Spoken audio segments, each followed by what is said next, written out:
Hello beautiful people, this is Dr. Dain Heer. Welcome to a wonderful Being You question I was asked recently.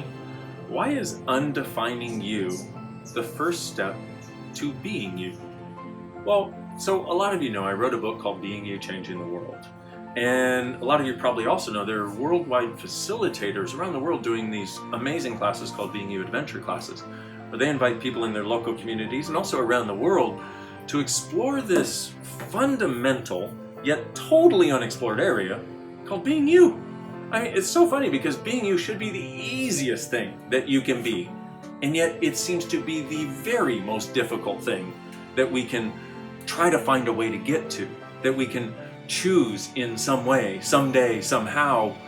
So why is it essential to undefine us when being us? Because every definition of you creates a limitation of what you can choose. In fact, every definition in your life creates a limitation of what you can choose. Now, when I say that, there's probably a mountain of definitions that come into your awareness. Like you go, wait a minute, I've defined myself as this, as a son, as a daughter. I've defined myself as this as a mother. I've defined myself as this as a wife, as a husband, as a student, as a friend, as a worker. I mean, if you just looked at how many definitions do you have of you as a daughter, as a son? How many definitions do you have of you as a student?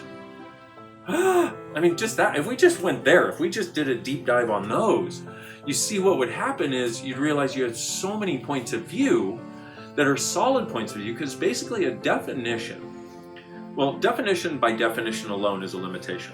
The only time you're truly being you is when you're totally undefined in any area. And so if we look at that, right? Your definition of you is basically a point of view you take about you that you solidify as your reality. So you go, oh, I am the good daughter. Well, now, if you define you as the good daughter, everything you do has to be seen as good by those who are judging it as good or bad. Now, sometimes that can be really frustrating.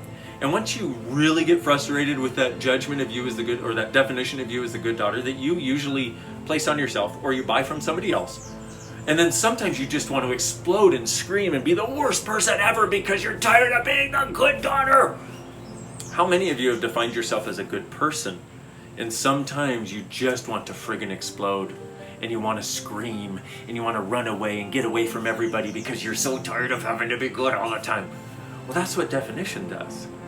If we wouldn't define ourselves, what would happen is we would never have to resist and react to whatever anybody else had as a point of view about us, because it wouldn't matter, because we would have no definition for it to bump up against. Whoa. Now just ponder that for a moment.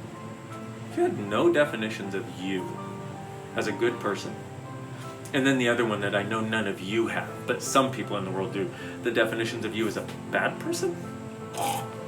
Okay?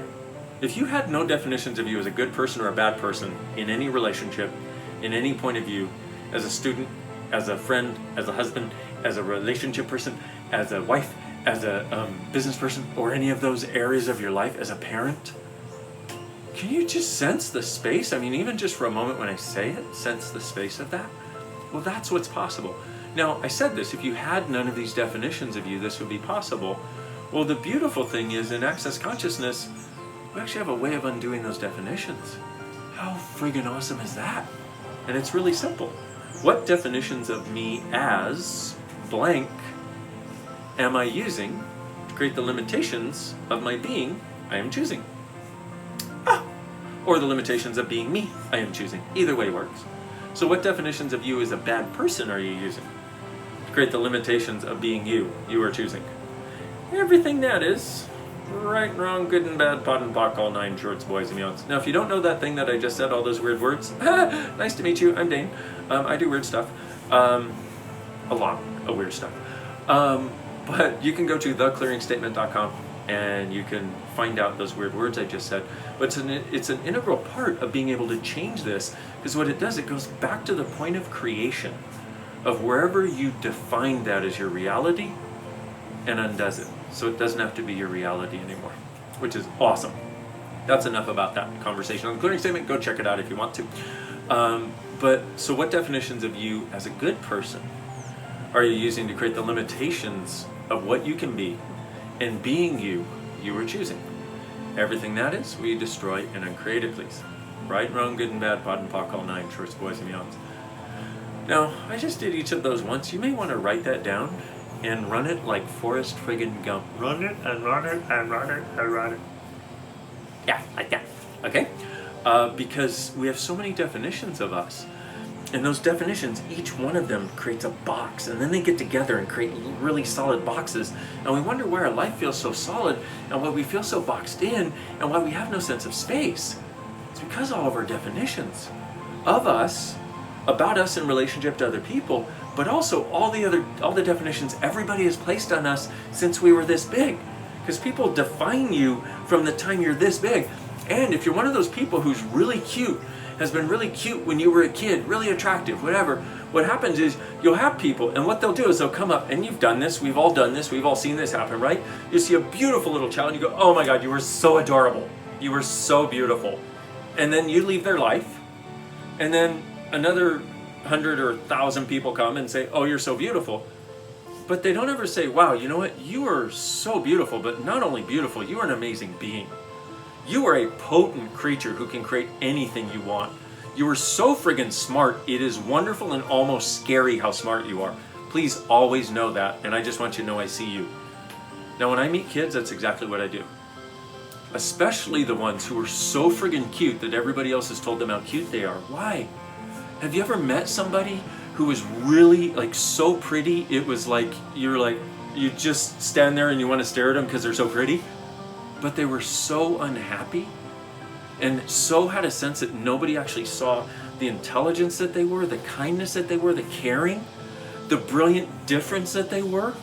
It's because all they had been defined as is pretty, as cute. So please, I didn't know this was going to be part of today's conversation, but please, when you see a kid who's like one of those who's been acknowledged for being cute their whole life, acknowledge how beautiful they are because they expect that. But then also acknowledge how intelligent they are if that's what you see them as. Acknowledge how brilliant a being they are. Acknowledge how brilliant their awareness is, or how different they see the world, or how smart they are, whatever it is that you perceive in their world in addition. That could be the one thing, the one acknowledgement that changes their life from a life of resisting people because all they get told is how cute they are, to actually being willing to embrace people because they've been acknowledged for being more. This is why the definition thing sucks so much. Now, a lot of us have been acknowledged for being stupid, for being ugly, for being wrong. Oh, when I say acknowledge, that's actually a lie because acknowledgement only acknowledges what's true. Oh, that's right, we haven't been acknowledged for that. We've been told it's an acknowledgement. It's actually a definition. We've been defined by people as stupid, as wrong, as ugly, as selfish, as withdrawn, as all these things. What if today's the day you start letting that crap go? And it is crap. That is like a poo emoji on steroids, okay? So everything that makes you buy the poo emoji on steroids, called everybody's definition of you, and you think because so many people do it that it must be right and true, will you destroy and uncreate it, please? Right and wrong, good and bad, pot and pock, all nine, shorts, boys, and beyonds. If you'll bear with me for just a couple more minutes, or a couple more moments, I want to explain how this works, okay? So what happens is people project at you their definition of whatever that is. You're stupid, you're wrong, you're whatever that is, right? What it does is, because those things are like these solid boxes, they kind of sit in your world somewhere in your world, and they're this solidity that everybody else then picks up on, and they then have the idea, because they can perceive it in your world, whether you know it or not. We're all really aware of the boxes that other people have in their worlds, and we're not usually aware that we're even aware, but they pick up that in your world where you've been projected at and defined as being selfish or insecure or wrong, and they do the same projection at you because it's in your world. In your world brings it out of them in their world at you, and then you go, see, I was right because I'm getting it from them too. And I thought these people really cared about me. That's why when you undefine you, you become this being that becomes unassailable. You become kind of like a superhero. You become this movement and swirl of energy and possibilities and joy and interesting point of view or no point of view about the things everybody else has really fixed points of view about. In other words, what you do is you become unstuck. You become unsolid. You actually become free. And you become free to make choices in your life that other people don't have because they're stuck in their boxes of definition. But at the same time, you don't look at them, when you're undefined, you don't look at them in their boxes of definition and go, oh, well, you're really stupid for defining yourself. Oh my God, you're like an idiot. You don't do that. You look and go, man, I know what it's like to be defined. And I'm going to go create over here, and you can have any part of this you want, but I'm going, and I'm not letting anybody stop me. There truly is a space, a truly beautiful, really, really beautiful, and I so wish I could tell the entire world this and they could hear it. I'm grateful I can tell you this, and you can start to hear it. But there truly is such a beautiful space of being available on this planet. And it is increasing every day with the choices we are making. And one last thing I want to say. Theoretically, one last thing I want to say. You've obviously noticed I talk a lot. I've got ADD, ADHD, OCD, and autism all rolled into one. There's all kinds of things in here that want to be said all at the same time. I need more mouths. No, that's probably a bad idea. Anyway, one other thing I want to say about this, okay? If you've been looking at the world lately, and all you see is the limitations seeming to increase, you see the separation increasing, and you know it's not your world. You know it's not your desire. It's not mine either. I desire the exact opposite. I desire a world in which we are all so undefined, where we get to so be us, that we have a space that embraces everyone and everything. And I'm assuming since you've watched this video till this point, you desire a similar world. And if you're looking out at the world and going, oh my God, it looks like things are getting worse and worse and worse, please don't buy that. Please don't define it that way. Please don't align and agree with that. Please don't resist and react to that. My question to you is, what if limitation is making its last final hurrah before it disappears, based on the choices we together around this planet are making? Those of us that desire something different, greater, kinder, more inclusive, way more fun, and way more joyful. So I just wanted to put that in your world in case any of that has been up in your world. And truly, thank you for being in this world and looking for a different possibility. And what if you, truly being you, are the gift, the change, and the possibility this world requires? Cannot wait to meet you in person someday, and hopefully have a hug. Bye.